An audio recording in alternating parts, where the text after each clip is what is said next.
I've been talking to that good-looking reporter over there. He just got back from Russia. He told me a couple of very interesting things. It snows there in the summertime, and they don't have very many attractive women. Do you realize what that means? When we go to Russia, I will have my pick of any man in the country, and you can make a snowman in June. I just wanted to let you know about my study group. Oh, don't be a fuddy-duddy. I'll be your study buddy. I'm about to embark on one of the great challenges of my scientific career. This work right here is going to change history. I think this is going to be our greatest mission. I don't have time to study. I'll never get into Stanford. I got big plans for you tonight. I got maps, I got charts. I'm going to see you through this because my credibility is on the line. It's at this point that you'll want to start taking notes. Welcome to the Sitcom Study, the podcast where we contemplate the TV shows we grew up with and search for the truth and wisdom within the tropes and cliches. Now, today, I don't think I could say with a straight face we're talking about a trope. We have a very interesting topic that I, in particular, wanted to cover because of my connection to at least one of the shows we're talking about. Amy, what's our topic today? So our topic is the Cold War. And as it turns out, our trope is racist stereotypes of different countries involved in communism. Well, yeah, somewhat incidentally, we do have some very regrettable things in some of these episodes. We'll explain that when we get to it. But what we're talking about today is TV episodes that deal with the relationship between the United States and Russia during the 60s, 80s, 90s. Since the end of World War II. Right. The Cold War era, which ostensibly went away in the early 90s, mid 90s, but we saw a lot of parallels in these episodes to some of the things we are going through today. Yeah, look, I don't think anyone is coming to the Sitcom Study for a history lesson. Basically, all you need to know about the Cold War is that there was a lot of stuff out there, the James Bond craze, just anything to do with spies and the sort of looming threat of nuclear catastrophe. And all of that stuff goes back to this very uneasy relationship that existed between these two nuclear superpowers throughout all the years that we were growing up. But what we're really talking about is this 2 or 3 part arc in Head of the Class where they all went to Russia. It was basically one of my favorite feature films as a kid. These 3 episodes of Head of the Class that we had taped off of TV, I loved. Watched it over and over again, you know, for reasons that I now looking back on it, I see the reasons why I did like it so much, I think, despite the fact that I had very little understanding of the context. And so we found a handful of other shows that deal with the Cold War or the relationship with Russia in some way. And we've made ourselves a lineup. That's right. So what's the lineup? So our lineup, we're going to start with our trigger warning episode of Mr. Ed, Season 6, Episode 3, Coldfinger. Moving way forward in time to The Golden Girls, Season 3, Episode 6, Letter to Mr. Gorbachev. Then Head of the Class, Season 3, Episode 4, Mission to Moscow. And rounding it all out with Boy Meets World, Season 3, Episode 19, I Was a Teenage Spy. So, Amy, the Cold War. Whose side were you on? Were you in favor of the Berlin Wall coming down? What was your experience? Well, I guess I have to out myself here and now. I am a Russian spy. The Americans was based on your life, right? I think similarly to your experience with Head of the Class, that time, like our Golden Girls episode and our Head of the Class episode sort of take place in that same year where we had Reagan's speech where he was like, Mr. Gorbachev, tear down this wall. And then another year or so went by and then the wall did come down. But I remember my Girl Scout troop in, I think it was like 1989. It was shortly after the wall came down. We were doing it was like some, like United Nations of Girl Scout troops. And our little jamboree, everyone was assigned something like a country, or we were meant to put on a skit or whatever. My Girl Scout troop tore down the wall. Like that was our thing. And it was like this big skit we put together so that we were taking down the wall and, hugging like, oh, I get to, we had a reunited family and we had all these different little vignettes. And so it was something, as a child in the 80s, that was this monumentous thing. And you knew that it really meant something to the adults. It was a big deal. And they would tell us, like our parents were born in the early 50s. So they, when they were young, had these drills at school. So I found that whole era kind of fascinating. In the same way, we have some of our characters from Boy Meets World having a similar experience. They're hearing about the time when you had to duck and cover, and that was going to protect you from a nuclear bomb, which is laughable. But that was what, there was fear, and the fear was real. So the only thing that we can tell you to do is duck and cover. Yeah, we grew up in the era of glasnost and perestroika, right? So we missed out on the intense parts of the Cold War, like you're talking about. We missed out on the Cuban Missile Crisis and the duck and cover drills and all stuff like that. We grew up in the era of this uneasy alliance being formed, or I guess you would say like the twilight of those nuclear hostilities with the Berlin Wall coming down.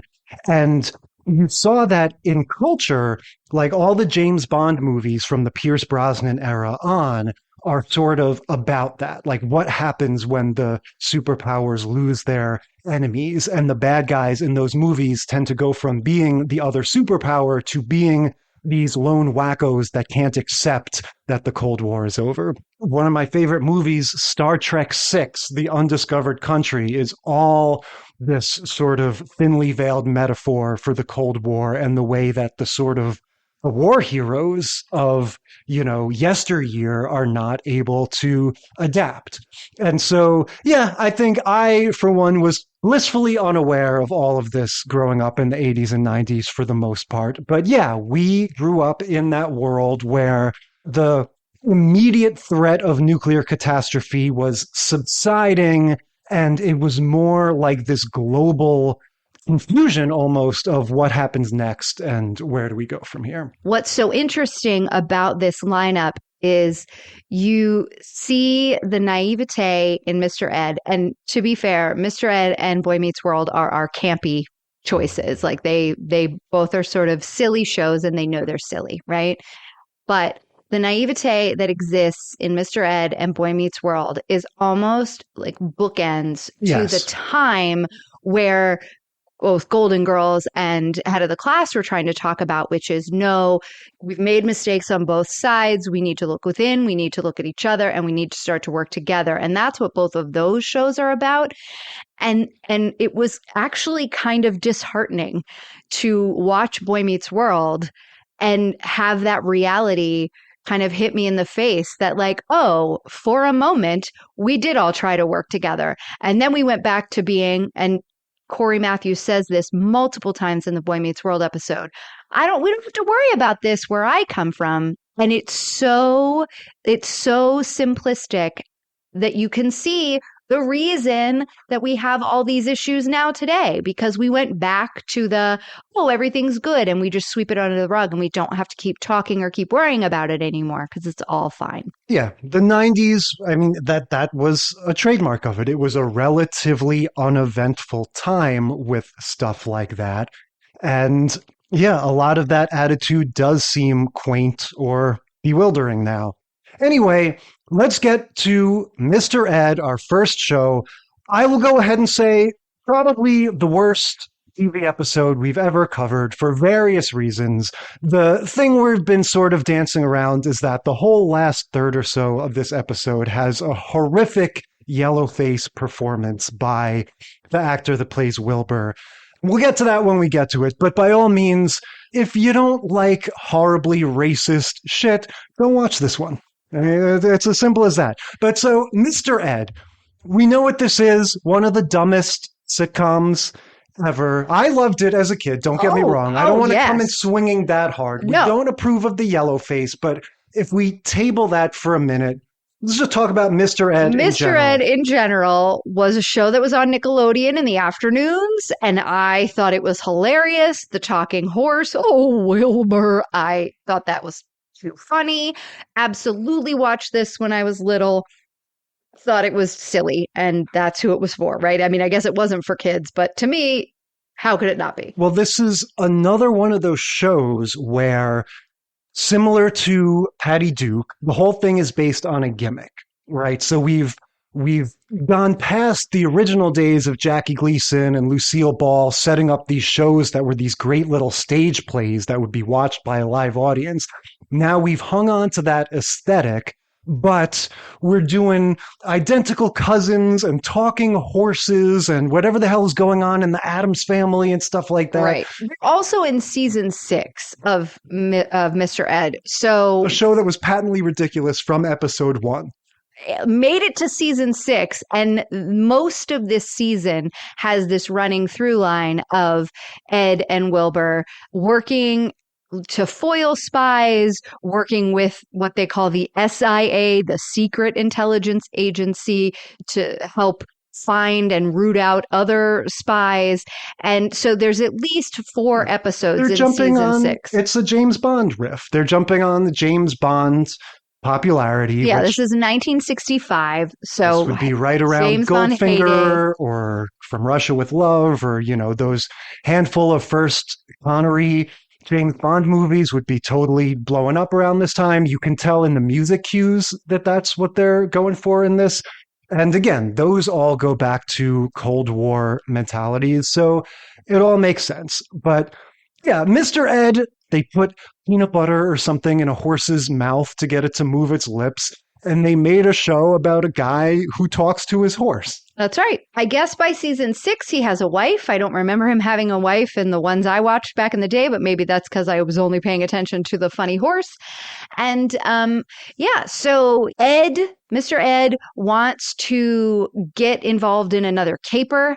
And the last time they foiled some spy activity, there was a tiny radio that had been planted somewhere on the boat or the thing, that the Coast Guard had been monitoring, and that has gone missing. And so Ed convinces Wilbur to call the SIA to get them on the case to find the missing radio. So in the world of this show, you can basically call the FBI or the CIA or whatever agency this is supposed to be and strike a deal to crack a case, to just be like, I'd like to offer my services. Let's throw around some figures and let's strike a deal.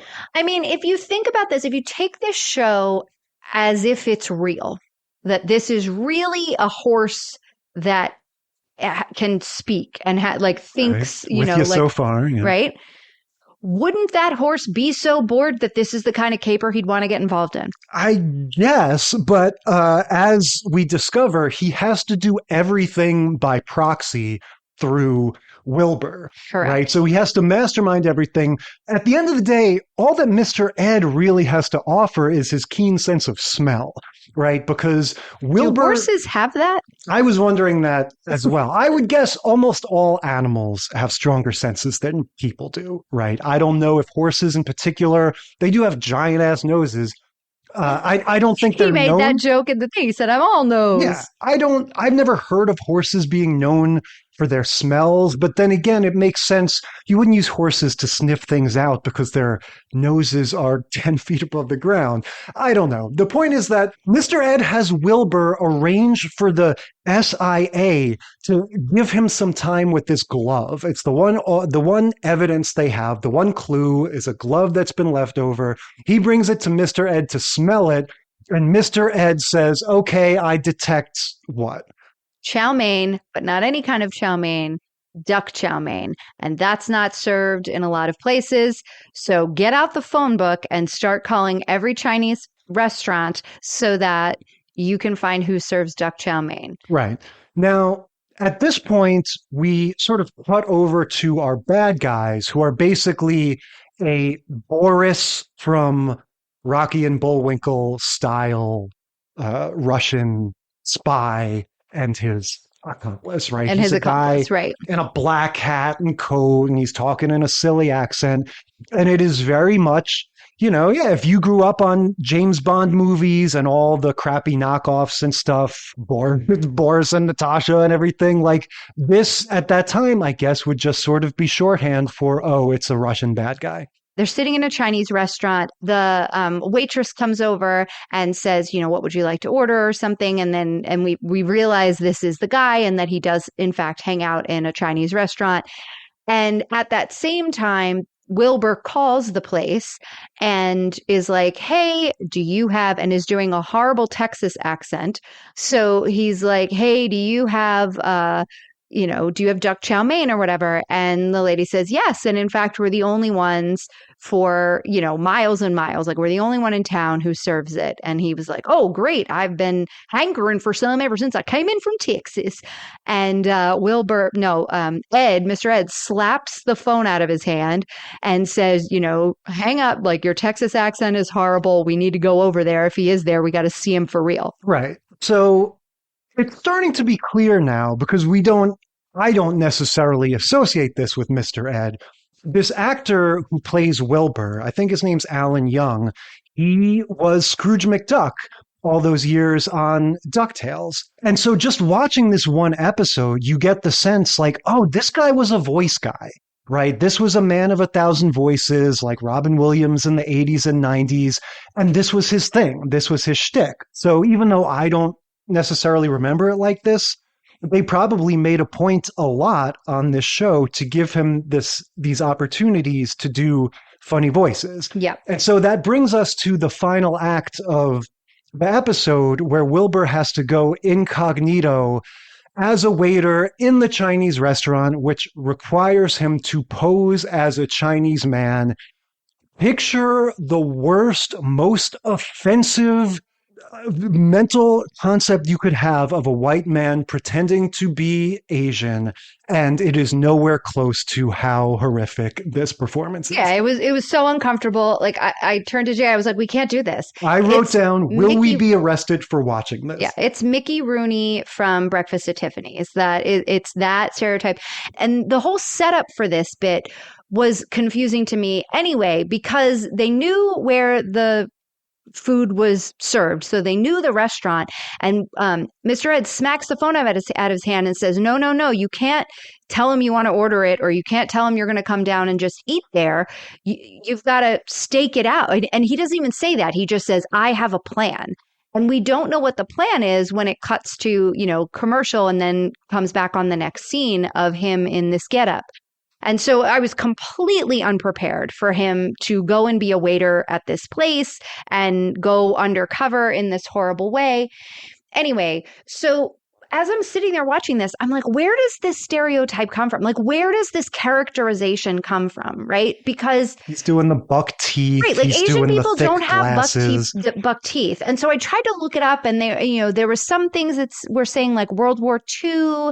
There were the Emperor of Japan had those circular glasses, like his glasses were round. And so maybe that's where that came from. But the original, like these portrayals of this stuff goes back to vaudeville days. One of the earliest instances of yellowface is Mary Pickford in Madame Butterfly, like back in 1915. I mean, obviously not doing the same characterization, but like, where does that even come from? It's a bizarre thing to consider. The movie Murder by Death, which is like early 80s, is one of my favorite movies ever. It has Peter Sellers playing a Charlie Chan character, like full Asian getup. It's bizarre. He's wearing glasses, like the Coke bottle glasses. He doesn't have in fake teeth. He's just doing like a buck teeth thing. And then he has on a hat that makes it... Wow, I thought that was supposed to be his hair. No, he has on a hat that makes it look like he has that, I think it's called like a Q haircut, where it's sort of like a bowl. It looks like a bowl, what we would call a bowl cut. And then that comes around to haunt him, right? Because he bends over at one point when he's serving the gangster his food, and the guy is hiding his hands because he's cold. And so Wilbur leans over to try to, do some bit of business to get him to take his hands out of his coat so he can see whether or not he's wearing these gloves. And his hat falls off, revealing blonde hair. So the jig is up. Yeah, look, it's a farce. They're hiding this secret tape recorder or radio or whatever in the wind chimes. The last third or so of the episode is a sort of slapstick / action set piece type thing where they foil the bad guys and emerge victorious. And Mr. Ed's sort of complaint at the end is that he never gets credit for any of this. Wilbur always, is seen as a hero for having foiled these Russian spies, right. Which is just so, I understand Ed's frustration, but does he really think, on top of all of the lunacy that is involved in the story thus far, that there's any way that Wilbur can explain to the SIA or to the public at large, it wasn't me that found the secret spy radio, it was my horse. Right, who affectionately calls himself Oat 7. But yeah, that's Mr. Ed for you. So let's move on to the Golden Girls. Golden Girls, we're looking at season 3, Episode 6, Letter to Mr. Gorbachev. Yeah. So I miss the days when you could establish a character's interest by just opening on a shot of them holding a hardcover book with both hands. And it's just like, okay, I guess that's what they're into. Because this episode starts with Sophia just sitting at the breakfast table with a book that says, in giant letters, how to do magic or something. Magic for dummies or something. It wasn't even for dummies. It was magic for newborns or something. So this episode of the Golden Girls, that's going to be a B story. That Sophia is getting ready for a talent show and she's trying out all different things. She wants to be a magician, then a puppeteer, then a singer or whatever. The main story of this is going to be that Rose, Betty White, who her whole role in the show is to be the sort of naive, childlike person. She walks into the living room or the kitchen or whatever and says to the other characters, what's the deal with the Cold War, basically? What's the deal? I'm really Rose sad. Nyland has turned into Jerry Seinfeld. In case you were wondering. So Blanche and Dorothy are sitting on the couch and Rose comes home in her Sunshine Girls outfit. She's the leader of a Sunshine Girls troupe. And she looks really down. And they say, Rose, what's wrong? And she said, I'm worried about nuclear war. And then walks into the other room. And so, of course, they follow her and they're like, what's going on? And they have one of their fun little kitchen table conversations where Rose says something that is ridiculously inane, but also begs the question, tell me more. And the Golden Girls all, have that whole thing of oh God, are you going to ask what's more? And I don't want to ask. I'm only asking because I need to finish my coffee. I'm only asking because I need to finish my cheesecake. And so they say, what do you mean, Rose? And then she tells a ridiculous story from St. Olaf. And in this time, she is showing the drawings that her Sunshine Girl troupe kids made, and 3 out of the 8 of the girls drew bombs going off and this is what it looks like the day after the nuclear war. Yeah. And she's all torn up that these kids are thinking about this and they're 8 and 9 years old. Yeah, which is interesting based on, the context we were talking about earlier. This is the Gorbachev era. Disarmament is sort of happening. I mean, to an extent, it still hasn't happened. We still have nuclear weapons pointed at each other. But it was being discussed and it was on its way to going down. And this is 1987. Yeah. So this is after the, tear down the wall, Mr. Gorbachev, Reagan's speech, but before that actually happened. So we've got 2 years here, or, 2.5 years of these sort of ongoing negotiations between the U.S. and the former Soviet Union and the West and the former Soviet Union about disarmament. Yeah, and this was also the subject of Superman 4, Quest for Peace, that came out in 1987. And that was all about how, we need Superman to wag the finger at, all of the leaders of the world and take all of our nuclear weapons and throw them into outer space because, we're not going to be the ones to do it. And as we come to find out when we meet those campers, the Sunshine Scout girls later on in the episode, they're a bunch of psychos. Yes. I love, though, the main girl. There's a little smarmy girl that always, she'll play into the story later, but she always has a little quip. And she really won me over. I thought that girl was Oh, my funny. God. Maybe it's just because I'm a teacher. I was like, somebody needs to tell that brat to shut up. But yeah, Rose says, I wrote down a direct quote, "I'm taking my troop camping in 2 weeks. I don't want this nuclear war business to spoil our fun." Right? So she's going to send a letter to Gorbachev and Ronald Reagan, asking them both to disarm, to put away their nuclear weapons. Yeah, she said, a well-worded letter will make a difference. I think it will make a difference. And of course, Blanche and Dorothy are just kind of laughing at her, So Rose is taking her Girl Scout troop, or the off-brand Sunshine Girl troop, out for a trip, and it pales in comparison to what happens in Mr. Ed, but we get a little bit of questionable racial stuff here because she comes back in the house and goes, "Oh, I didn't know it was a full moon. I forgot my," she doesn't say Native American headdress, but that's what it is. And she grabs that and does one of those like whooping war cry type things and like trots out of the house. So yeah, a lot of sketchy stuff racially on this lineup.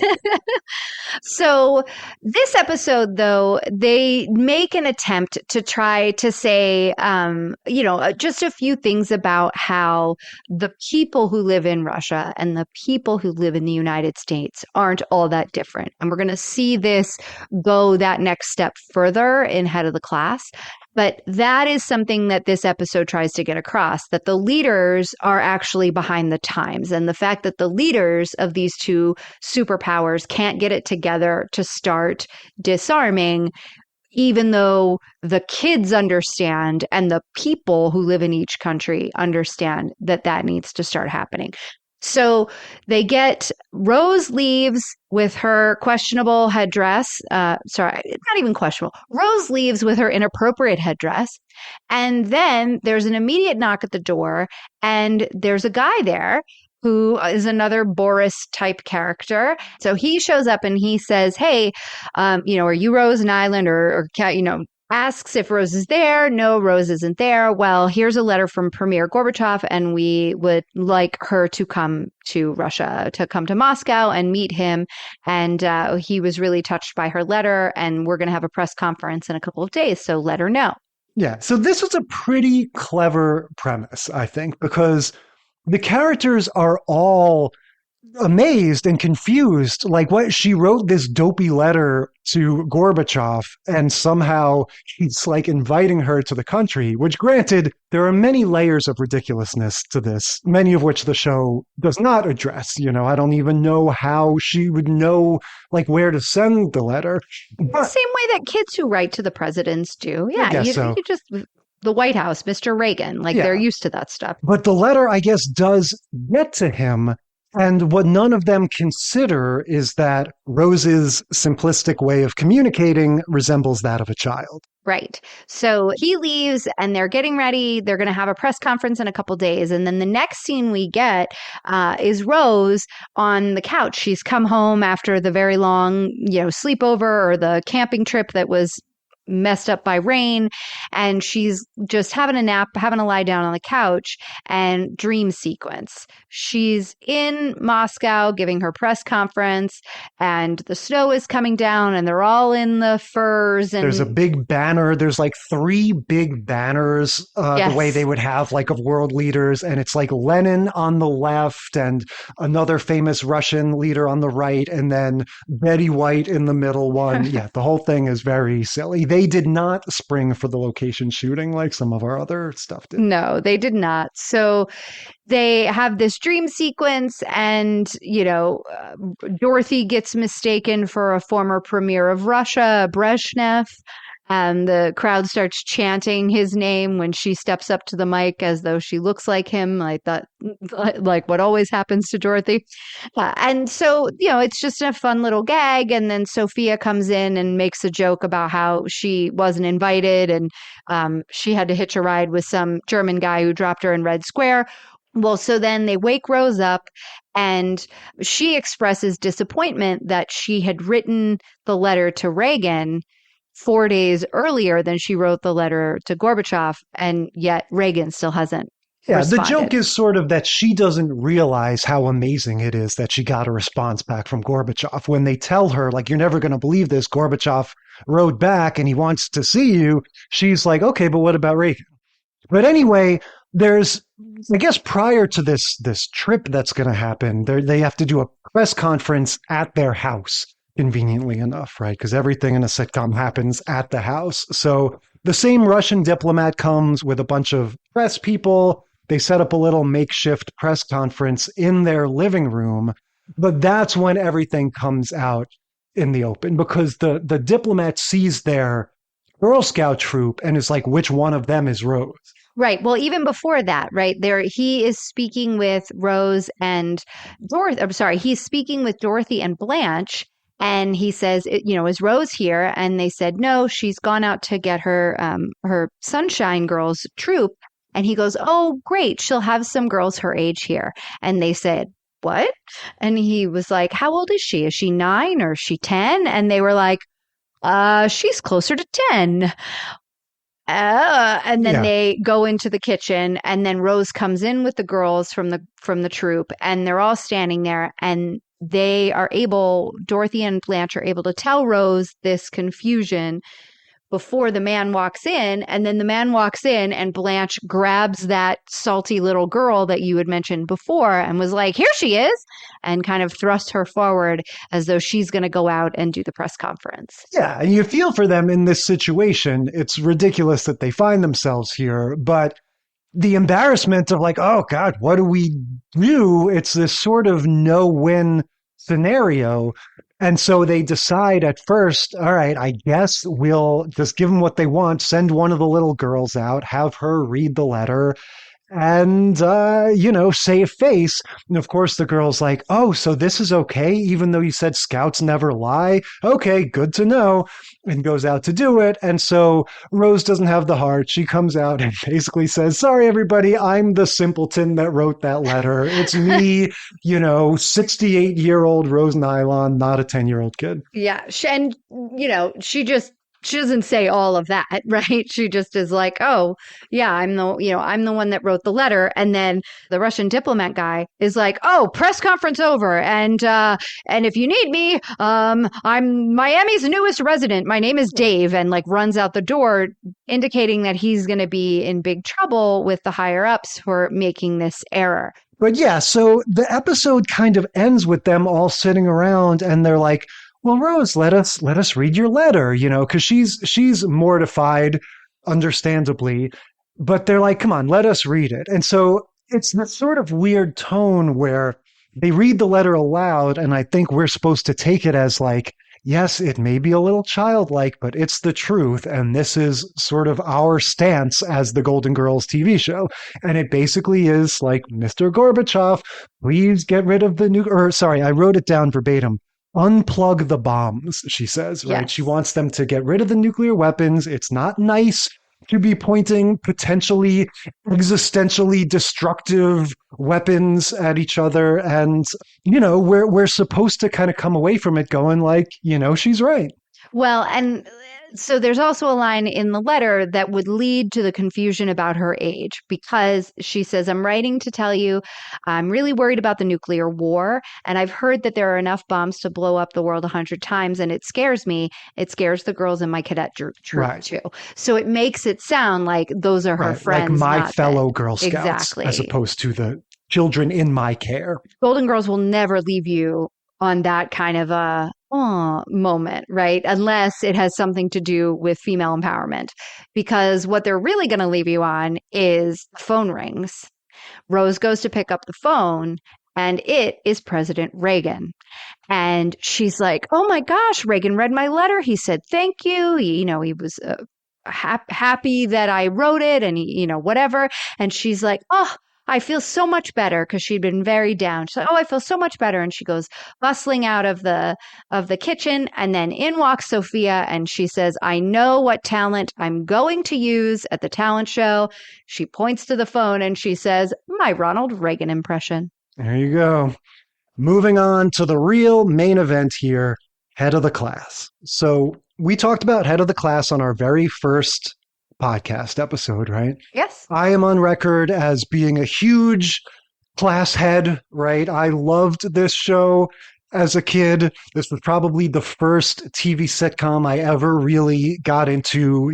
I think I had a little fling with Webster maybe when I was like a toddler, but I was really into Head of the Class. And like I said, this 3-episode arc, I had taped off TV. I watched it as though it were a movie ad nauseum. And I knew very little about the context of this. For one thing, about how this 3-episode arc, that besides whatever was going on within the fictional world of the show, the actual production of these episodes was historic, right? Because they went over to Russia to film.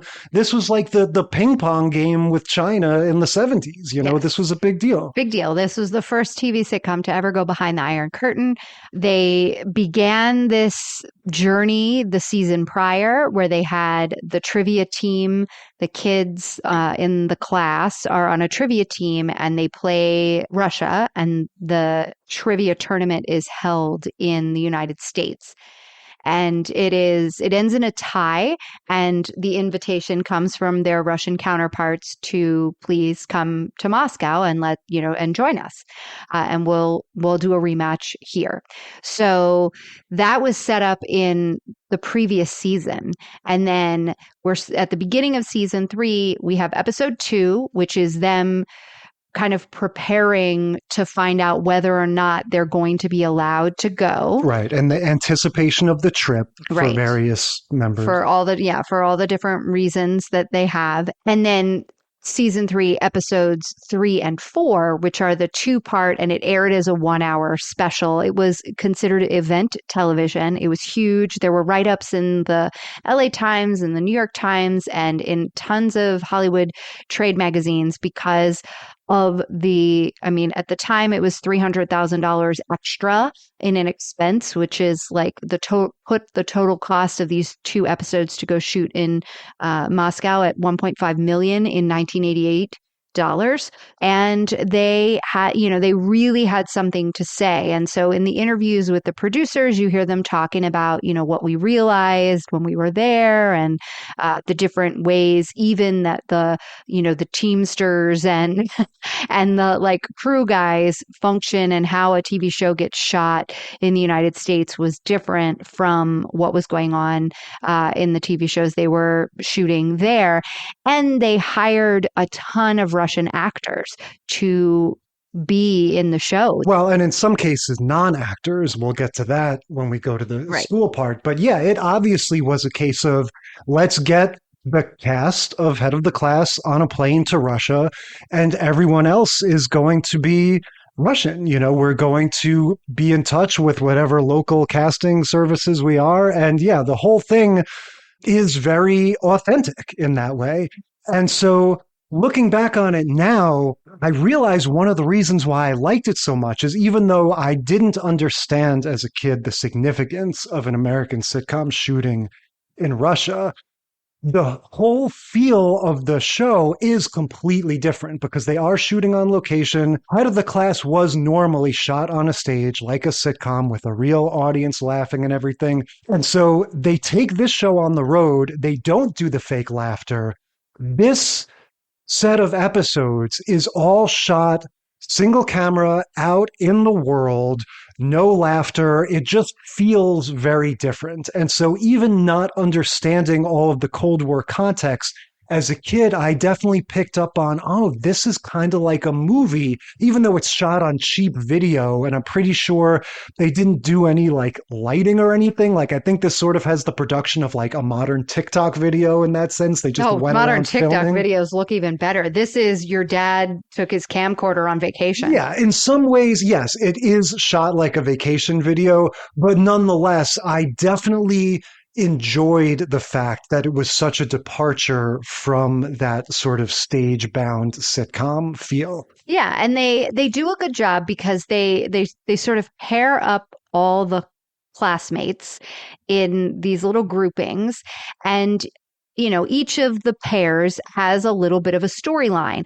So Dr. Samuels is the principal and also like the head of this trivia team. He's super competitive and he just wants the kids to study, study, study. They have like 2.5 days in Russia before their competition. And he is like, all you're going to do is get off the plane and study from morning till night till you have to go to the competition. And the teacher, Mr. Moore, who's played by Howard Hessman, he is advocating for the high schoolers to have a free day, which is surprising to me as someone who has chaperoned many a school trip. Even high schoolers don't get free days to go roam around foreign countries. Well, let's hang on that because that is the second reason why I loved this as a kid, is that concept. Going into it, all of the student characters have their own agendas, which we'll get to. And Mr. Moore is always, his role is to be on the side of human development and having, but also just them having a rich life. And yes, he wants them to go and experience the culture, and he wants them to do that by following their interests. Right. The thing that you're talking about, the fact that even though they're played by older people in most cases, the fact that as students, as teenagers, they get to break off and go around a foreign city just like with the buddy system, just in pairs of friends. That was amazing to me. That was the same vicarious thrill as watching the Goonies do the treasure hunt and, run away from the evil criminals and stuff. Just to imagine being on a trip like that where you could just go around with your friend through the city of Moscow. That was unbelievable. Yeah. So Mr. Moore negotiates with Dr. Samuels to actually get them a free day. And that's because Dr. Samuels is convinced that there's a bug in his hotel room. And so all of the kind of like the Russians are bad guys, the Russians are all spies, they're all out to get us, they're all Reds, they're all commies, they're horrible. All of that sort of sentiment lives within the principal. Yes. He's the one that kind of has all of that bias. And so he is scouring his room for bugs. And we're talking about like a hidden microphone, not like a cockroach. Right, hidden microphone. And he lifts up a rug and there's a metal plate with a couple of screws in it. And he says, aha, I found it. And he pulls out his handy dandy, 12 option tool thing and unscrews it. And the chandelier in the dining room below falls onto a table in front of the students. So he's like, oh, you never saw this. And Mr. Moore is like, and the kids have a free day? And he said, fine. Yeah, and so he sort of blackmails him. He blackmails him. And it makes sense because if the show has a sense of peace and diplomacy, Dr. Samuels is the ridiculous character, right? Mr. Moore is the benevolent authority figure. Dr. Samuels is the ridiculous and not malevolent, but petty, higher authority figure. So by having those old-timey combative attitudes be assigned to him, we're showing, that's not what we as the show are embracing. Right. So everyone in the class has a free day to spend however they want, and they pair up, right? And we get to see how each one of them spends their free day. I guess the simplest one, he doesn't even get a pair. Jawaharlal, right? The character who always had the least to do in Head of the Class and eventually got written off the show. Jawaharlal wants to have his copy of Gorbachev's book signed by Gorbachev. So he Right. goes up to a bunch of different like security guards and military people who are just sort of walking around and on guard and whatever, and is like, "Can you give this to Gorbachev?" Yeah. So we're talking about we're talking about the comic strip style of narrative. This would be like the single panel comic strip. Yeah. Darlene and Sarah want to make a documentary. So they've brought the school's video equipment and they're going to go around town shooting footage of Moscow. And this is one of several instances where there are clearly non-actor people, not only non-actors, people who don't want to be on camera. And they're Right. very clearly hostile and confused at the, probably very bare bones film crew that's running around trying to film them with these teenagers. Yeah, so there's a lot of really lovely real footage of like a market in Moscow, people out at the park, and there's, they are interviewing them. Most of the time, we're not hearing any sound. It's just like you're seeing them talking to them, but they haven't actually used the sound of that footage. But it is nice to see that, like, those snippets of real life in the show. It's genuine, but it's one of those things like it's genuine for better or worse because Right, you have it legitimately looks like a high schooler took the video camera out and recorded some and stuff. it's awkward. You have Robin Givens and the girl that plays Sarah are keeping that smile and dancing and waving and stuff with these like random townspeople who, like I said, just look kind of confused and surly. Well, not always. Sometimes No, not they're always. happy. Alan and Maria go looking around. Alan, basically, he's your young Republican, sort of like conservative debate club type kid. And his whole mission is to just sort of prove how shitty it is to live in Russia and to sort of like, I don't know, he wants to savor like how their country is crumbling or something because it just fits with his whole character. He would be the one fully on board with the hardline Cold War stance. And he comes upon a poster shop that has all these Soviet era, like Lenin era posters. Right. It's like a poster shop that has old propaganda posters. Right. And he's all in his, all got his panties in a wad because he's like, what does that one say? What does that one say? And he's asking the shopkeeper who's explaining it. And then this other guy, young boy comes in and sees him or hears him and starts answering him, but giving it as good as he gets. Yeah, they have a little tit for tat about, well, your country is this. Well, your country is that. Yeah, and it ends with one of my favorite little exchanges in the episode because this kid is speaking pretty good English to Not Alan. pretty good English. Perfect English. Yeah, he just has an accent. He's fine. Yeah. English is great. And so they're having this little debate about capitalism versus communism, whatever. And Alan goes, first of all, allow me to congratulate you on your rudimentary knowledge of English. And the Russian kid goes, yes, and I would like to sympathize with you on your complete ignorance of Russian. I mean, Cut to commercial. and exactly, this is the thing. Every time you hear these, like, superior Americans being like, well, why not this? And why not this?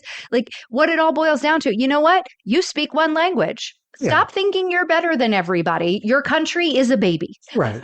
And so, spoiler alert, this kid that he meets in the poster shop is going to end up being on the Russian academic team. And, we're going to have that reveal later. Dennis and Arvid want to go to the science museum, especially Arvid. They're just kind of, sort of doing the most normal stuff, just kind of going around and seeing the sights. And they come across two Russian girls, two teenagers. And at first, they're excited because they feel like they don't know about nerds. They won't be able to tell that Dennis and Arvid are socially weird, and they'll think that they're cool, hot guys. Right. They go over and they ask them, like, have you ever heard of a nerd? And they're like, nerd? No. That was in the What's nerd? commercials. I remember that being like a big sort of selling point. Do you know what a nerd is? And the Russian girls kind of looking at each other confused. And then they say, oh, a nerd is a cool guy. And so the girls are like, oh, cool guy. Okay.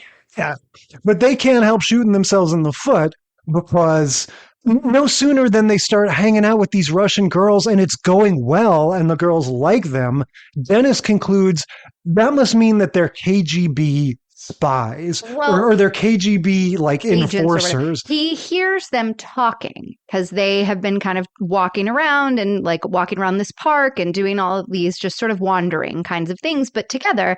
And we keep having these moments where like the girls are having a private conversation and the boys are having this private conversation. And Dennis, in one of these moments, overhears one of the girls say KGB.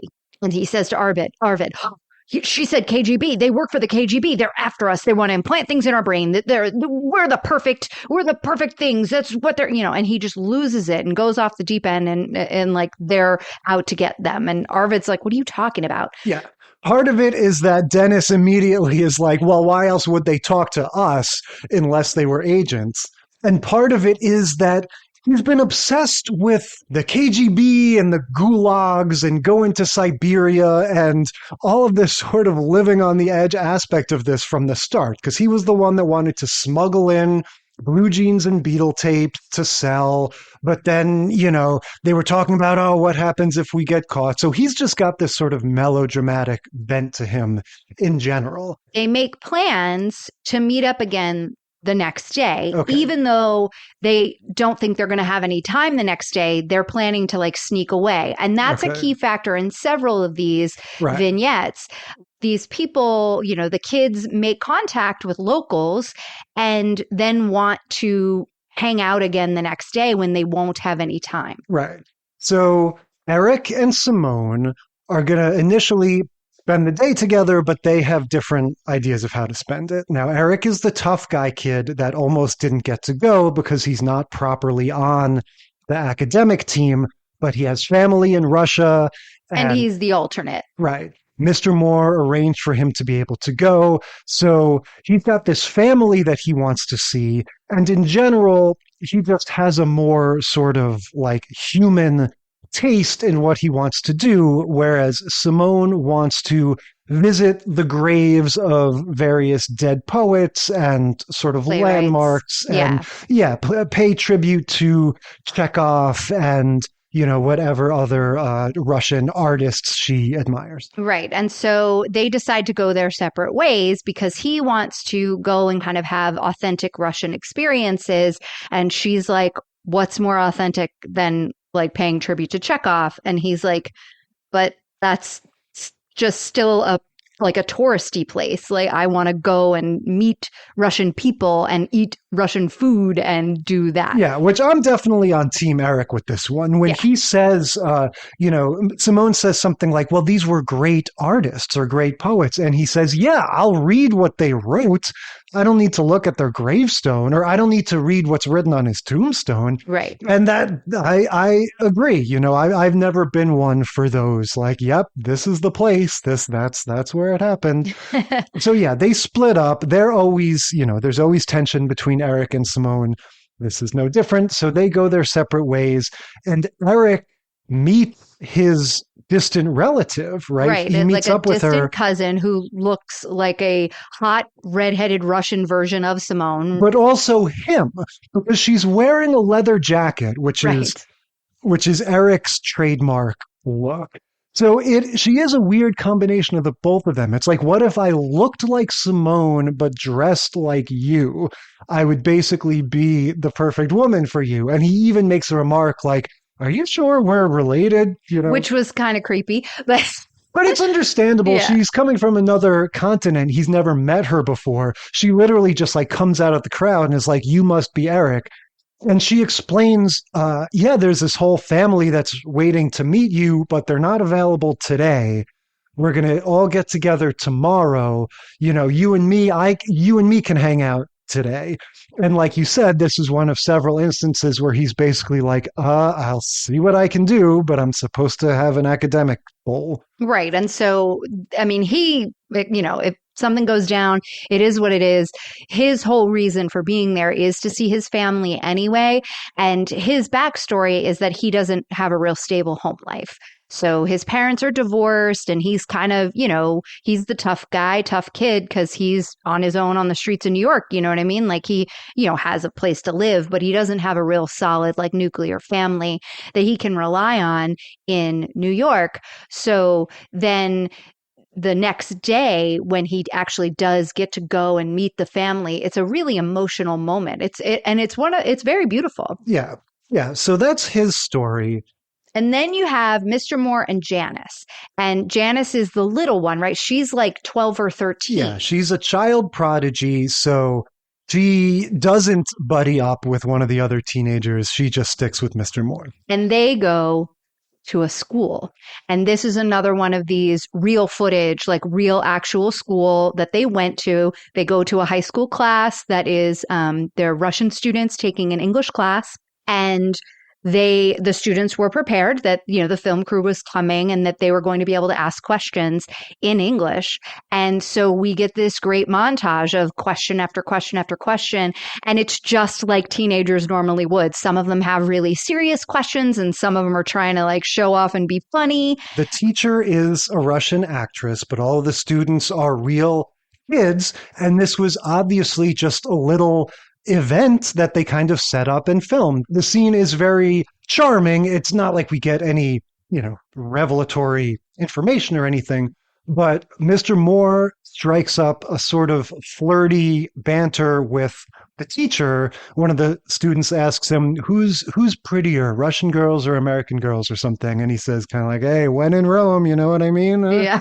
But which leads to a date. We get a date later on with the two of them in this second day when they aren't supposed to have free time. Mr. Moore also, gives himself some free time to have a date with this Russian teacher. And they have a nice exchange as well. So that's how everybody spends their free day.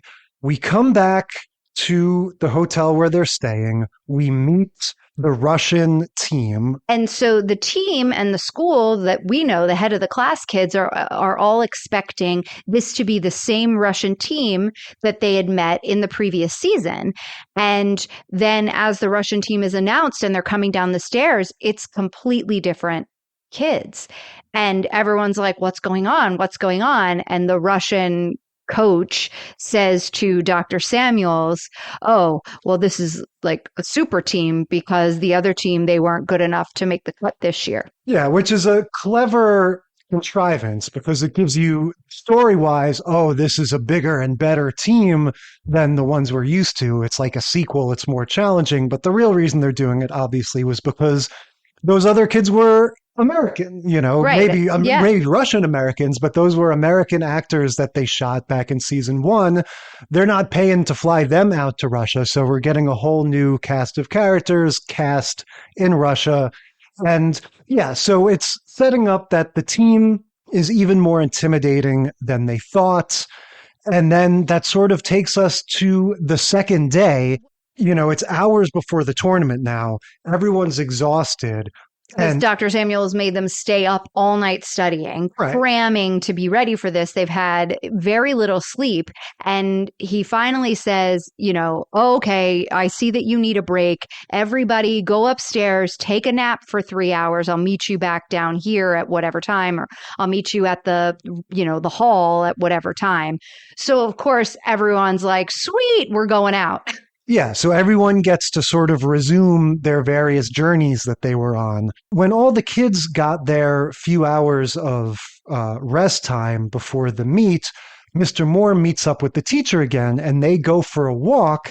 And like everything else, it's truncated into a little 2-minute thing, but it's sort of 2 parts, right? The first part is Mr. Moore asking her, just like, let's rap like teacher to teacher. Like, what are you trying to do? Like, what do you feel like you're getting through? What's your deal with that? And she says, I don't know. She says, I want them to get used to this new openness. I don't want them to have the adversarial feelings, the xenophobia maybe that we grew up with. And then the second part of it is, what is your perception of my country, right? What do you think about the United States? And she says, well, I think everyone's in debt. There is no culture and everyone owns a gun, right? Which is interesting. Like, I remember that was probably my first exposure to those stereotypes. And he sort of makes a joke of it. He goes, there's only one gun. for every 4 people. You know? And I was surprised by that when I moved overseas because I didn't have any idea. The perception was that every American owned a gun. We didn't have guns in my house growing up. So it was just strange to me when I first moved overseas to have that like realization or hear from people like, oh, do you have a gun? You didn't bring your gun with you, did you? And I was like, wait, what? No. And this is a decade before Columbine or any of those kind of horrors where you would be thinking about that. But yeah, there was still already that stereotype.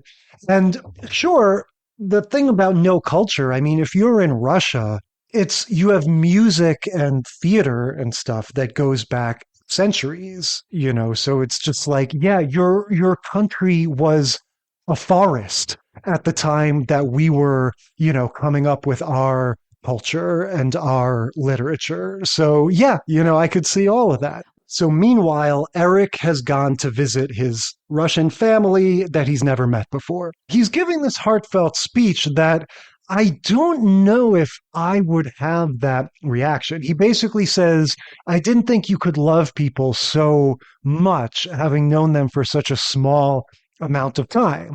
And I've never been in this situation, but I don't know. He's, you know, supposed to be 17 years old ish.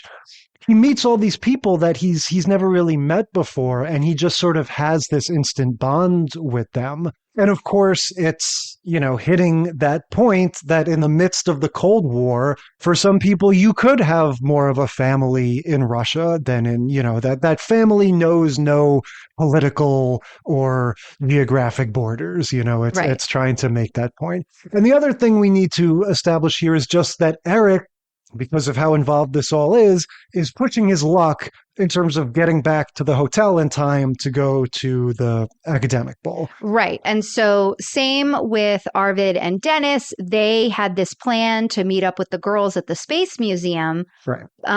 But it was, you know, they were going to end up standing them up, and then they had this free time. So they were like beelining it over there. Well, we learn at the Space Museum about Belka and Strelka. That's right. We get this scene. And again, this is probably, you know, this is more tourism by way of sitcom, right? They're showing us, you know, hey, you Americans, you probably haven't been to the Space Museum in Moscow. Here's what it's like. And so, of course, the Russian space program is historic. So, you know, there's stuff about Sputnik and whatnot, but they focus on Belka and Strelka, the 2 space dogs.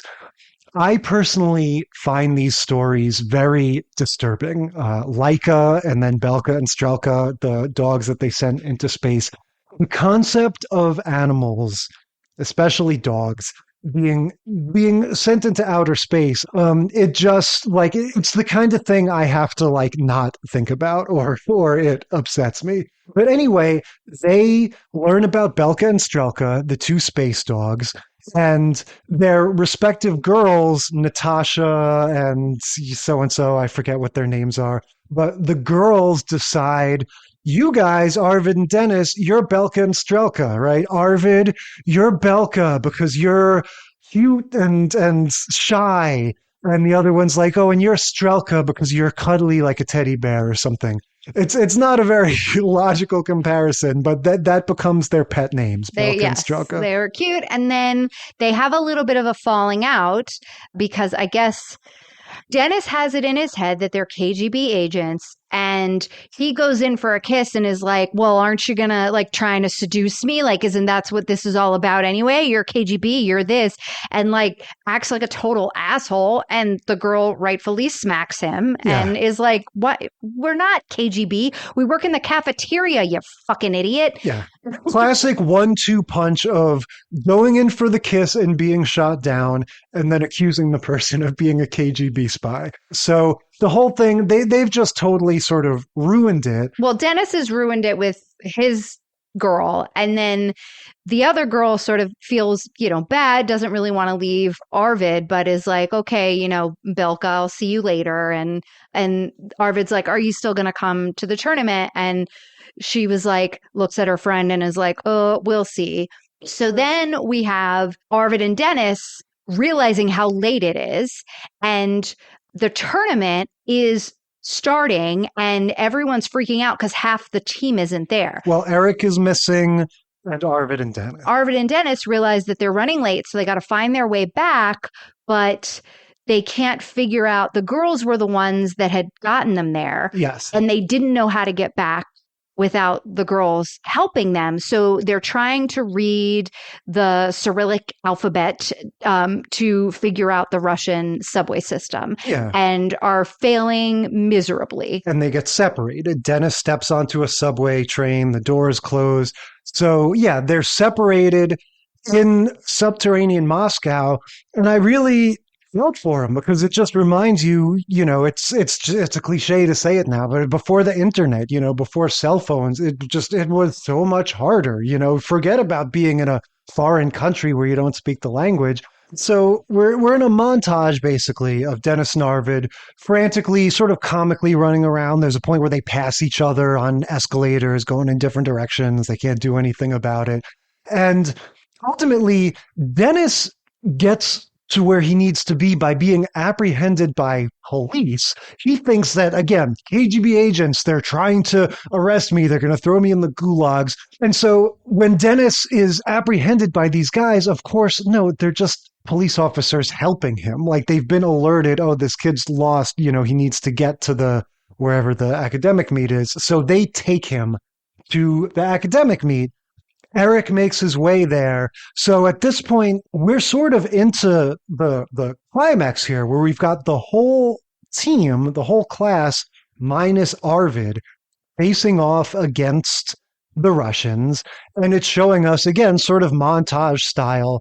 First of all, this is a very well-attended academic bowl. I guess if you're talking about the Russia versus United States in the Cold War, sure, I guess I could see it. Oh, absolutely. This is a big deal. Like you've got, heads of state, like people are interested. Yeah, there's lots of people watching. The Russians take an early lead. Then we get a little montage of the Fillmore High School, our students sort of catching up once Dennis and Eric get involved. And then it comes to this climactic conclusion. Meanwhile, we're cutting back and forth to Arvid finding some Russian Boy Scouts. And he goes, me, Scout ski, Eagle ski. Oh, that's, I haven't mentioned that, but that drove me nuts. Like so much. And it was Dennis and Arvid mostly that did it. But it was like anytime they were like trying to say something in Russian, they said the English word and they added ski on the end, which is so horrible. Oh, it's stupid. They're just doing the same thing of people normally do it with Spanish, where they go like El Carro is in El Garajo. That's fucking confusing to a person who speaks the actual language. Of course. It's so rude. Like why Hollywood writers, it's not funny. It's racist. Yeah, it's idiotic. So Arvid is telling them, I'm an Eagle Scout. I'm a Boy Scout just like you. And so these kids on bicycles. Right. He gets to ride on the back of a bicycle and they take him to the big, it does look like a church. It's got all the like stained glass windows and stuff. Yeah. And so I was a little incredulous about this climactic ending. What happens is it's a tie, right? It's like sort of sudden death, like final lightning round type thing. And the rule is the teams get to make questions for each other. So the Americans ask a question about an American athlete, I think, and they get it wrong. And so it's like, Americans, it's your game to win if you can answer this question from the Russians. And the Russians' question is, what are the names of the two dogs that the Russian space program sent into space? And so Dennis just gets this cackle of joy. All the rest of them are like, oh shit, like how could anybody know that? But Dennis is like, guys, just leave it to me. And rings in without even consulting the team. It's just like slams the buzzer. I know this. And then blank. Well, no, he goes, okay, so first you got your Strelka, right? He gets that one right out of the gate because he's Strelka, according to the girlfriends. Like, so you got Strelka. And then and he can't summon the other one. And the clock is ticking. And he's going, it sounds like Strelka. It sounds like Strelka. And meanwhile, Arvid is like step by step sprinting into the auditorium. He's like the guy breaking up a wedding at the end of a movie or Right, something. because He's going down the center aisle. Yeah. And he kind of waves. He goes like, hey. Well, and I'm waiting because he can't join the team. The team's now full because they were 2 down, right? And Eric and Dennis showed up. So he couldn't answer even if he gets there. So I'm like, how is this going to help? Oh my goodness. This is the head of the class version of the crane kick at the end of the Karate Kid. Dennis spots Arvid with a second left on the clock and goes, Belka! Because that's his cue to remember, and they win. This has been your best friend for years, right? Like a couple hours ago, some girl you met goes, oh, hey, you two are like Belka and Strelka. And now his face is a cue for you to think of Strelka every time you see him. Or Belka. Yeah. Who knows? Stranger things have happened. They win the match. Everyone's friends. They're shaking hands. Jawar Halal gets his signed copy of the Gorbachev book. And then we sort of transition to this concert. It's a mega happy ending, like in Wayne's World. And yeah, you can see them trying to put forth this idea of the new era is here, right? It is, openness. It is glasnost and perestroika, and we're all going to be friends. And so, let's try to be open-minded and get used to it. All right, let's move on to Boy Meets World. Boy Meets World, we're looking at season 3, episode 19. I Was a Teenage Spy. Now, I'm going to say, coming off ahead of the class, keeping an open mind and an open heart, I don't really like Boy Meets World. I was never into it. I always kind of felt like the serious episodes were too serious and the goofy stuff was too goofy. I see a lot of the 90s Jim Carrey influence coursing through Ben Savage in these episodes. He's got that energy, that's smarmy, sort of like amped up energy that kind of rubs me the wrong way a little bit. I wasn't into this one. What's your experience with Boy Meets World? Well, so Boy Meets World was one of those later TGIF shows, and we just happened to be of that age where, as Boy Meets World was kind of coming into TGIF and then coming into its own and becoming the thing that people watched on TGIF or that kids watched on TGIF, we were kind of in high school. And so my experience with Boy Meets World was when they were still young, and I was watching, Ben Savage and Topanga and Ryder Strong and all of them as younger than me, a show that was about these three kids that were younger than me. And I remember thinking that Eric, the older brother, was super hot. And I was like, oh yeah. And then that was early days of, Boy Meets World. And then would randomly drop in and randomly on a Friday night be home and watch TGIF with my brother or whatever. And these kids were now a little bit older. And the one character that I did like on the show, Eric, because I thought he was cute, the older brother, they turned him into a nitwit. He was like a doorknob. Like, he was so dumb in the later episodes that I just was like, what is the point of the show? It's like children and a dumb guy that's my age. This is stupid. I'm not watching it. But another sort of wannabe Jim Carrey vibe with him. Yeah, right? He did later. Yeah, you're right. He did have that like sort of wacky energy. But anyway, all that to say, I know that my experience is not most people, particularly people younger than us. Like, that's not their experience. People younger than us and just a little younger than us love Boy Meets World in the same way that we love Family Matters and Full House and put up with all Saved by the Bell badness about it. Absolutely. I should make that caveat completely clear that anything I could possibly say about Boy Meets World applies tenfold to Saved by the Bell. And I love that show. It is absolutely about when you encounter it. And yeah, I was probably in high school when this started. I was in college, I think, when it was like really at its peak. And yeah, this wasn't my thing. So this episode, like we were saying, is kind of a nice parabola that hooks us back around to Mr. Ed. This is talking more about the 50s Right. version of the Cold War. Right. So we've got Ben Savage, the boy in the titular boy in Boy Meets World, and he's got to write a paper, a history term paper. He's got to write a paper on Sputnik. On so Sputnik. that part harkens That's right. back to head of the class. That's right. So he's got to write this history term paper on Sputnik, and the whole family's in the kitchen, and they're saying, "Oh, why is the microwave unplugged?" And the mom's like, "Oh, I unplugged it because it was making this weird noise." But before we get the magical microwave, it's established there's a whole thing of like, oh, you guys had it easy. That's right. Being a teenager in the 90s is hard. Back in the 50s, everything was simple. And they're like, no, in the 50s, we had to worry about, the Russians. Yeah, we had to worry about nuclear war. It was a constant threat, right? But then his parents were also quick to point out, we weren't teenagers in the 50s. Yeah. We were teenagers in the 70s. And he's like, whatever, same thing. He's like, no, I have an idea for an episode about the 50s. So I'm going to talk about the 50s. So I'm going to do this.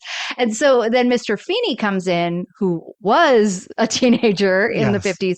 And he was like, no, it was serious times, and kind of gives weight to the parents' argument, saying that, the 50s weren't so magical and beautiful and wonderful and easy. And then we get the magical microwave thing, right? Where he goes to plug the microwave back in and he shocks himself, and then Now let's make sure we don't gloss over this too fast, because I want to point out this is only season 3 of this show, and we're already very casually having plot developments like main character plugs in a microwave and is sent back in time 40 years. Well, this is the first time on this show that they do that. This is the first alternate reality thing, alternate dream episode thing that they do. But it was so well received, they became an ongoing thing that happened all the time on the show. So this is the most explanation that it ever gets, which is none. Which is fine. Don't get me wrong. If you're going to do something like this, I think it's better to have it just happen and not have the explanation. But he plugs in the microwave, gets zapped or whatever, and he's in the 50s. And he wakes up, and he's in the 50s, and he's wearing very 90s clothes. He's got huge baggy jeans. He's got this giant Argyle sweater. And now he's back in the 50s, and he goes to school. Yeah, this is basically a riff on Back to the Future, right? The plot isn't the same, but the idea of let's go to a high school in the 50s and kind of have a modern day teenager hanging out with the 50s kids. This would have been about 10 years after Back to the Future, but Back to the Future 2 came out in 89 and Back to the Future 3 was 90. So I feel like that was still kind of hanging around, and they even steal the joke of having him say, "My name is Brad Pitt." Right? In Back to the Future 3, Marty goes like, "My name is Clint Eastwood." Yeah. So that same thing of, oh, I'm going to pick a cool guy that none of you have heard of and say that that's my name. But yeah, he's going to hang out with the 50s analog of all of our characters. So we still have Topanga and Sean and everybody. Right. So Sean is wearing a leather jacket. He's like a greaser. Shawnzy. Yeah, he's Shawnzy Hunterelli, totally doing an Arthur Fonzarelli kind of thing. That's what he's Shawnzy Hunterelli. I didn't get that. I didn't put that together. I was like, Shawnzy sounds like a little kid or something. No, it's okay, Fonzie and then Fonzarelli. So that's the name thing. And then you have Topanga, who has a big, kind of beehive sort of flip hairdo and the bow, right at her, kind of just above her forehead, really prominent. And she's always chewing gum. And again, they're in Ohio, but for some reason, when she goes back into the 50s, she talks like this. Because it's Greece, right? They just want her to be like the girls from Greece. It sounds like Frenchie from Greece. So she's doing that kind of a thing, but she's wearing pedal pushers and a tight little top. Everybody's in their 50s garb. except for Corey, who's in this like huge oversized Argyle sweater. And what I kept noticing is that they were trying to make him look like he didn't stand out too much by putting other kids, like other extras in Argyle that was the right fit, like for the time. Yeah. So it was just so funny because no one commented on the fact that his clothes were 8 sizes too big and it just looks so out of place. And so everybody comes in, everybody's like coming in, but they're like other version of themselves. Feeney comes in and he's just Feeney.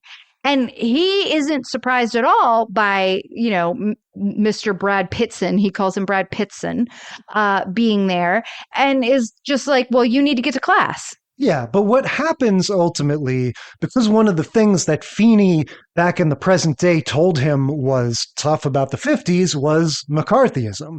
Tory standing out and trying to convince people that he's from the future and he has knowledge of things to come, all of his weirdness leads everybody to think that he's a spy. And they sort of chase him out of the school and he's like on the lam. He's like, I'm not a spy. I promise you, I'm going to go home to my parents' house and you'll see my parents. And so Topanga and Sean, and what is Topanga's funny name? Doesn't she have a funny name? She goes by TL. Yeah, okay. That's right. Yeah, because it's tough luck for anyone that messes with me. Yeah. So anyway, so he runs home. His dad is Tom Bosley, who's the dad from Happy Days. And then Potsy from Happy Days walks in and it has a whole little shtick about how his name is Ansel Williams or Anson Williams or whatever.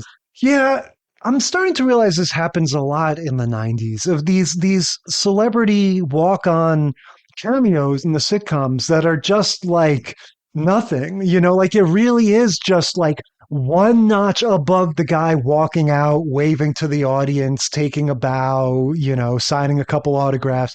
You know what I mean? Like it's purely just there, like, hey, everybody, Tom Bosley, like it's not part of the story. They were trying to get everyone they could from Happy Days because they had Tom Bosley, they had Potsy, and they have Mr. Morita or Pat Morita. Yeah, later on, Arnold from Happy Days, Pat Morita, will be at the diner or whatever.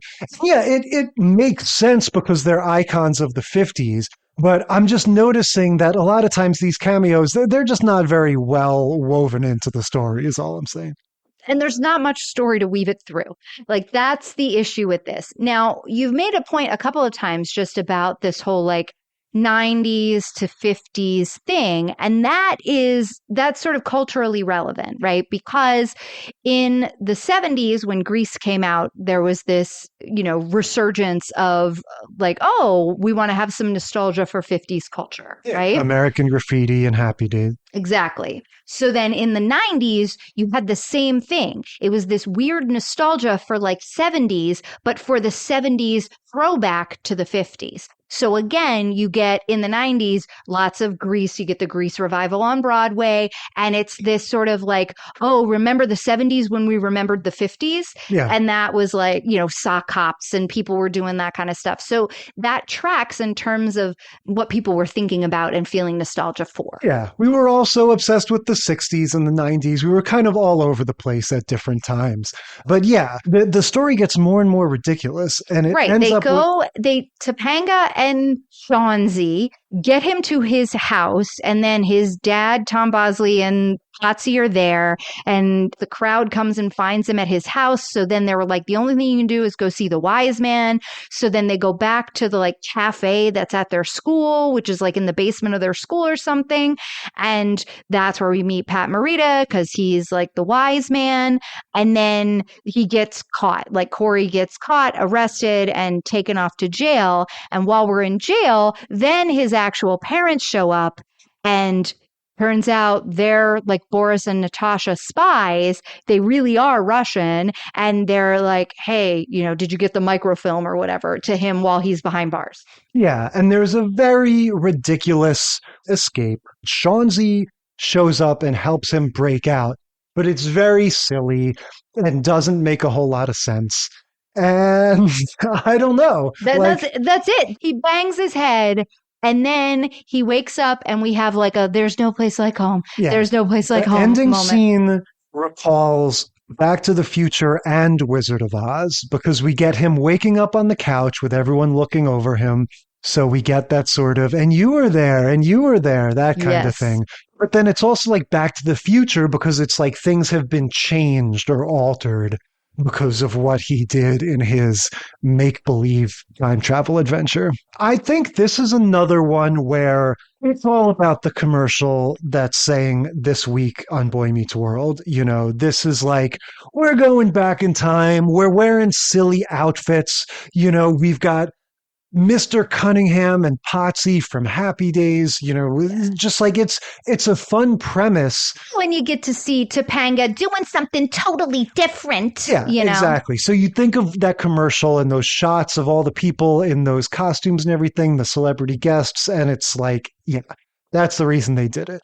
In terms of the takeaway from it, it's, you know, the lesson I think is pretty clearly be grateful. You know, it is easier to be a kid in the 90s than it was in the 50s. You know, that certain ways. Yeah, I'm not saying I necessarily agree with that, but I think that's the thesis of the episode is that his parents were right, or Mr. Feeney was right to say, you know, be grateful that you're living in a time of relative peace and stability. Right. And there's not, you know, people accusing you of being a spy or a communist. There's not the immediate threat of nuclear bombs falling on you, etc. Right. And so this really, like, even though the episode was ridiculous and it was meant to be, right? Like when we watch these episodes, they're meant for kids. And if I was 12 and watching the show on a Friday night, I would have loved it. It was absolutely madcap. It was, you know, cute and funny and all sorts of, you know, little Easter egg nuggety things in there that you would have had a blast with and cheered when you saw, you know, the people from Happy Days for sure. But what I think that this episode did well is to have that lesson be that yes, be thankful you're living at this time, but also there's this recognition that, yeah, things are kind of hard no matter when you live. Yeah. And there was a really great article in the New York Times a few weeks ago that was talking about this same thing, that every time period, every generation, every, 10 years or whatever, we as human beings have this sort of bias against what is going on currently being the worst it's ever been, when really we have, like, our brains are set up to remember things and remember positive things and remember the positive. As much as that sounds like it's not really true, because what do you remember? You remember being bullied. You remember the horrible things people say and not the nice things. But the experience of living, right? You remember the happiness. That's what sticks with you, which is why we can do things like have multiple children, because you don't remember the pain, it's right? forward account bias, they call it. And so that is, there's been these studies that they've been doing over the last 40 years to see, is morality actually getting worse? Is it harder to live now than it was to live then? And what it shows is that there's no change. It's just that people's perceptions continue to think that it's getting worse and getting worse and getting worse. And so that, to me, really rings true with what we're dealing with today, right? Like, the news is always telling us it's the worst, this is unprecedented and we've never done this and this is the worst time in that and this is the worst time in this. And yet, is it? I think what you're saying kind of ties into my takeaway of all of these, right? Looking back on them, I said at the start, Cold War is not a trope per se. I don't think we can say, oh, yeah, every sitcom, they always had to do something about the Cold War. But looking at these, Mr. Ed is a James Bond spoof. So that is what it is. That's a cultural artifact that comes out of the early Cold War days. These other ones have to do with that transition and the way that in the 80s and 90s, looking back on it now, it was, of course, there are always atrocities and there's always really bad stuff happening. The 80s and 90s were a time of relative peace and stability. You had Vietnam and Watergate and World War II and McCarthyism and all of that sort of in the rearview mirror, we hadn't had 9/11 and Columbine and COVID and all of that. If you consider the existential threat of the Cold War, of the nuclear rivalry between the United States and Russia as being the biggest problem of that kind that the world faces, the fact that that seemed to be coming to a close and there seemed to be clear progress being made, and the attitude of the leaders was one of reconciliation, there was this sense of like, we're on a trajectory now of like, every passing year is going to be less violent and tumultuous than the one before. And I think you see the anxiety that we're coming out of in the Golden Girls, and then the sort of optimism going forward in Head of the Class. And I don't know, I guess the only other thing I thought about that was how maybe that sense of relative tranquility is also why we get so much cringiness in the 90s. Not in these shows per se, but in general, why there's no effort at racial inclusion, why there's so much mean humor. Like, because there was this sort of false sense of security of like, well, as a society as a whole, we're on the right track. Right. You know, the civil rights movement and everything was, 20, 30 years in the past, where we're little by little, we're getting there. So now like, hey, we can kind of let our hair down and start joking around and making fun of people's ethnicities. And we don't need to be so sensitive anymore because the real life horrors are mostly behind us. And that turned out to not really be true. And so now we have, now we are more conscious of those things, but I don't know. That's kind of what I was thinking about. I think that there's something in particularly the Golden Girls and the Head of the Class episodes that, yes, at that time, it seemed like the Cold War was ending and it was over forever and we were never going to have to worry about that again. Well, 40 years on, we realized, nope, we still have a lot of the same issues that we had then. But it doesn't mean that there aren't pathways forward, right? And that there aren't ways to continue to be working together and trying to make the world a better place without doing the thing that we're seeing now, which is the reaction to globalization, which is to go back to nationalism and go back to isolation. So I think overall, these shows really gave us the opportunity to look at our journey, right? Through, Mr. Ed was like 1965. So there, that's spy games in kind of not necessarily the height, but, in the height of the Cold War. So, and we get to watch that progression throughout time, going from spy games, Mr. Ed, this is real. Everybody is, like we got spies all over. It's happening. It's before we've even gone to the moon. To the last episode, Corey Matthews is like, we're going to send a guy to the moon. Well, and it is a little chilling to realize that, the chapter we're currently in is the leader of Russia saying all of those policies that we've been talking about, all of those Gorbachev policies about let's all be friends, like that was the worst mistake we ever made as a country. And we need to completely reverse all of that. So it all goes in cycles. Who knows? We're in over our heads here.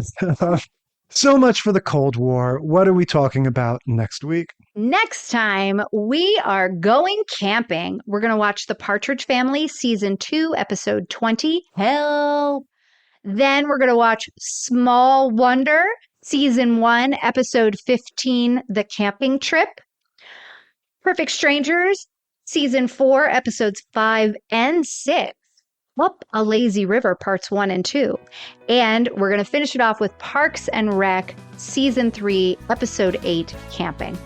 Yep, all camping episodes next time. And until then, we will declare this segment of the sitcom study concluded.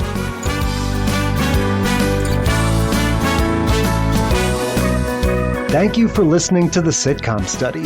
Tell us what you think or share your own TV tropes and topic ideas by sending a self-addressed stamped email to sitcomstudypodcast@gmail.com or find us on Facebook or Instagram. And if you like the show, consider leaving a rating or review on your podcast app. It helps us boost those precious Nielsen ratings. The Sitcom Study is recorded in front of a live studio dog.